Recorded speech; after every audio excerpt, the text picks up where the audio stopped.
and he said, this is a memo that describes how we're going to take out 7 countries in 5 years, starting with Iraq and then Syria, Lebanon, Libya, Somalia, Sudan, and finishing off Iran. About 10 days after 9/11, I went through the Pentagon, and one of the generals called me in. He said, sir, you got to come in. You got to come in and talk to me a second. I said, well, you're too busy. He said, no. He says, we've made the decision. We're going to war with Iraq. This was on or about the 20th of September. I said, we're going to war with Iraq. Why? He said, I don't know.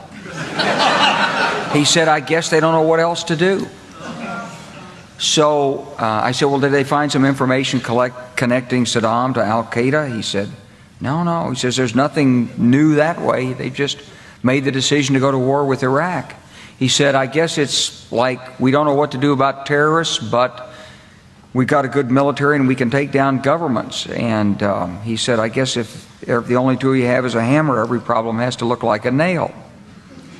So I came back to see him a few weeks later, and by that time we were bombing in Afghanistan. I said, are we still going to war with Iraq? And he said, oh, it's worse than that. He said, he reached over on his desk, he picked up a piece of paper, and he said, I just got this down from upstairs, meaning the Secretary of Defense's office today, and he said, this is a memo that describes how we're going to take out 7 countries in 5 years, starting with Iraq and then Syria, Lebanon, Libya, Somalia, Sudan, and finishing off Iran. My name is Richard Medhurst. I'm a British journalist. I was born and baptized in Syria. So let me give you my perspective on what's happening in Syria, both as a Christian and a journalist who cares deeply about the future of the country. For the last days, the media have been showing images of people celebrating and jubilating and saying the country's finally free and everything is fine and dandy. But this couldn't be further from the truth. The media have been lying about Syria for 13 years. And many Syrians will come to find that they have been duped. This was not a revolution, but a regime change operation. Syria was the last anti-Zionist Arab state in the region. It was the last one that supported the Palestinian cause. And they've been trying to destroy it for decades. In 2011, dozens of foreign countries and groups conspired to overthrow the government. Turkey, Qatar, Saudi Arabia, the UK, France, Germany, the US, the EU. Many jihadists came in from Chechnya, Uzbekistan, Tajikistan. You've got fighters now in from Ukraine, Turkey, Libya, Uyghurs from China. Many of them are not Syrian. The CIA spent over $1 billion trying to overthrow the president. So that's their most expensive operation in history, right? They brought all those weapons in from Libya after they did another regime change operation there. This was the largest propaganda campaign in modern history. MI6 were funding the white helmets and other cutouts. They lied about chemical weapons, just like they lied about them in Iraq, to justify bombing and sanctioning Syria and crippling its economy. Syria is not only occupied by Israel, but by 2 NATO armies, by Turkey, by the United States. And all these rebels got their training and their gear from those actors. You've got a photo of Jolani, who's just casually standing there, watching Damascus as it's being bombed by Israel, doing nothing. And what is he wearing? He's wearing a t-shirt, a shirt from Emerson Gear. So that's either Israel or Turkey that gave it to him. And Turkey was giving these terrorists safe haven in Idlib for years. Syria cannot be removed from the geopolitical context of the Levant. You can't talk about Syria like it's some remote island where things happen in a vacuum. Syria was the piece that connected Iran and Iraq to Lebanon and Palestine. The timing of this offensive in the last few days wasn't a coincidence. It happened right after there was a ceasefire in Lebanon. So as they destroyed Gaza, as they destroyed Lebanon, the Israelis then moved on to destroy Syria. And Turkey, which again is a co-conspirator in all this, Erdogan is admitting that he is behind the offensive. He said it on camera. Tabii İdlib, Hama ve Humus, hedef tabii Şam. Erdogan is supporting Israel. He is NATO. He's Muslim Brotherhood. So when you have Erdogan admitting this and then Netanyahu doing a victory lap on Syrian soil on the occupied Golan Heights, I mean, what am I supposed to say? המשטר הזה נפל, זוהי תוצאה ישירה של המכות שהנחתנו על איראן ועל חיזבאללה. The day that Syria fell, Palestine also fell. These jihadists are an extension of NATO, okay? They've got NATO training, NATO weapons. And have you noticed that they never attack Israel? Ever. Erdogan and Al-Qaeda, all they do is talk about the Ummah, and yet they won't lift a finger for Palestine. These jihadists are in Damascus under the Israeli bombs, and they still won't fire a shot at Israel. They won't even talk about the bombings. These rebels have conspired to leave Syria defenseless. Instead of fighting Israel, they're busy changing flags and eating ice cream and giving speeches. That's how much they care about Syria. And make no mistake, because these are extremists, Hayat Tahrir al-Sham is a rebrand of Jabhat al-Nusra, which is a rebrand of Al-Qaeda. Jolani, who now they're trying to portray as some kind of statesman and a moderate, was the head of Al-Qaeda's branch in Syria. He was a deputy of al-Baghdadi in ISIS. The US even put a $10 million bounty on this guy's head. He is a head chopper. He is a terrorist. You think Al-Qaeda is going to give Syrians freedom of speech and protect minorities and make people equal? They're already carrying out public executions, beatings. This is vigilantism. And they said they'd give Syrian soldiers amnesty and then lied about it. And they filmed their own executions. How is Al-Qaeda being in charge of Syria better than the previous regime? The people cheering this on are mental. You've taken away a bad car and then given people a bicycle instead and called it a set of wheels. I mean, this is a downgrade, to put it mildly, in every way. Syria was secular. Syria was safe for all religions and ethnic groups. Syria, remember, is a Christian country first. Christianity was born in Syria. Syria is just as much Christian as it is Muslim. But now Christians and other minorities are under threat. The first photo that they post of this new cabinet and this new prime minister, this is a state institution, right? They've got an Islamic extremist flag right next to the Syrian flag, the new Syrian flag. What kind of message is that supposed to send to Syrian Christians who make up 10% of the population and other minorities? It tells them, basically, screw you. You're excluded. That's what it means. And we see the extremism on the streets. We see the ISIS trucks driving through Christian neighborhoods in downtown Damascus, firing Kalashnikovs into the air and terrorizing people. A Christian journalist who was stopped in a Christian neighborhood and questioned about her religion. أجبرني أن أقول هذا الشيء. قال طلع فيه إنه أنت مسيحية علوية سنية مو سنية لا إنه شيعية درزية. I mean, this is unheard of in Syria.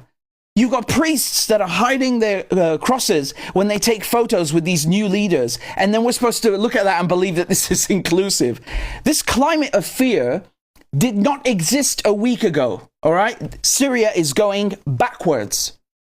Syria was self-sufficient in oil, gas, wheat, cotton, grain. Syria had no foreign debt. Its central bank, its monetary policy were independent. They were not controlled by the West. Syria had free healthcare, free education, social welfare programs, social safety nets, improved literacy rate, improved infrastructure. I saw all of that with my own eyes. And now what is happening? It has regressed.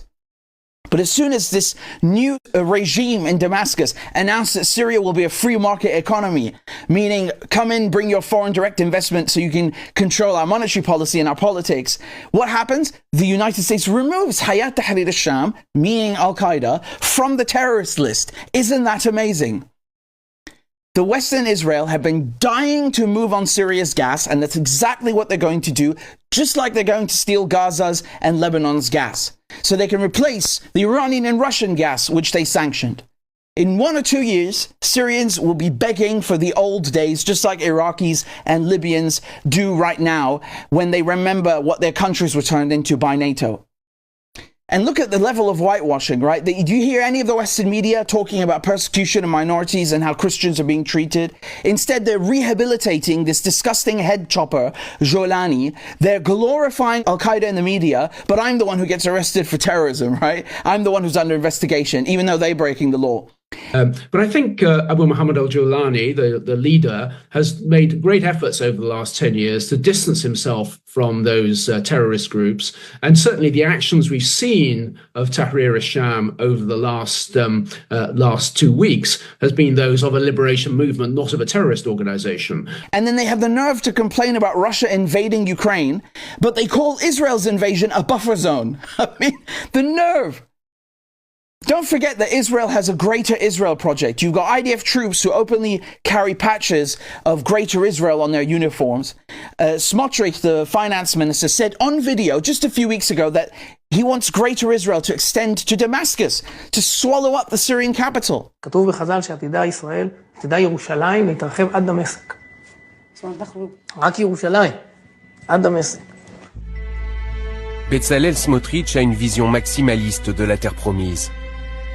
Elle inclut les territoires palestiniens, mais aussi des territoires en Jordanie, en Syrie, au Liban, en Irak, en Égypte ou encore en Arabie. And many who are pro-Palestine are still too dumb to understand that there is an Israeli agenda in Syria. And don't forget, Erdogan had control of Idlib and was harboring all these terrorist groups that he sent on the offensive. Turkey attacked Syria from the north. Turkey's now moving its own troops into Aleppo, and Israel attacked Syria from the south, while the Americans are in the east occupying the oil. And what did Israel do? Israel took control of Mount Hermon, of Jabal el-Sheikh. This is the most strategic place inside of Syria. It's the highest peak. It overlooks Israeli troop positions, and they took it without a fight. They've taken an area of land now in the last 48 hours that's several times the size of Gaza. They have destroyed Syria's military infrastructure, missiles, tanks, planes, ships, you name it, research laboratories. This is Israel's largest air offensive in history. Over 400 airstrikes. Not a word from these so-called rebels who claim to be representing the interests of Syrians. Israeli troops are 19 kilometers from Damascus. And the irony is the Israelis pretend that, oh, they don't want the weapons to fall into the hands of jihadists. You're the ones who gave the jihadists weapons in the first place. Netanyahu was in hospital, in an IDF hospital, shaking the hands of these so-called moderate rebels who are Al-Qaeda and doing photo ops with them. They were giving them medical assistance. They were giving them weapons. They were doing everything in their power, acting as an air force for them in order to help them overthrow and topple the government in Syria. And now we've got reports of scientists also being killed and hunted down in Syria, which is exactly what Israel did in Iran. They are crippling Syria's defenses for generations. And any government that is formed now is already going to be neutered, impotent, and illegitimate, and will have no sovereignty. How can you form a government? How can you defend the country when you allowed the enemy to destroy all of the military assets? This is treason. It's frankly treason. And the United States said they'll call the Golan Heights, the occupied Golan Heights, Israeli, as long as Assad is in power. As long as Assad is in power in Syria, as long as Iran is present in Syria, militia groups backed by Iran, the Assad regime itself, all of these pose a significant security threat to Israel, and as a practical matter, the control of the Golan in that situation, I think, remains of real importance to Israel's security. Well, guess what? Bashar al-Assad is gone, and yet they haven't changed their position. Joe Biden has kept Donald Trump's position of stealing land from Syria. The United States put Caesar Act sanctions on Syria. Bashar al-Assad is gone. Have they lifted the sanctions? No, the sanctions are still there. Is the US still controlling the wheat? Is it still controlling Syria's oil fields? Yes, it is. Donald Trump admitted it. Joe Biden kept them there, and now Bashar al-Assad is gone, and they still won't move their troops. They're still right there stealing our resources. Isn't it amazing? So in conclusion, Turkey's stealing more land.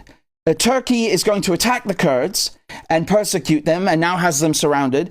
Israel is stealing more land. Israel's destroyed Syria's military and Syria's central role in the Palestinian cause. Al-Jolani and his Al-Qaeda scum are going to sit on the throne. And US corporations and banks will take over Syria's economy, hollow it out, steal its resources, and block the new Silk Road's access to the Mediterranean Sea so they can cripple China and the global south. This has been their plan all along. The same people that are committing a genocide in Gaza have taken over Syria under the banner of a fake revolution. And those who call themselves pro-Palestinian, many of them are too blind to see that by celebrating what is happening in Syria, they're siding with Netanyahu.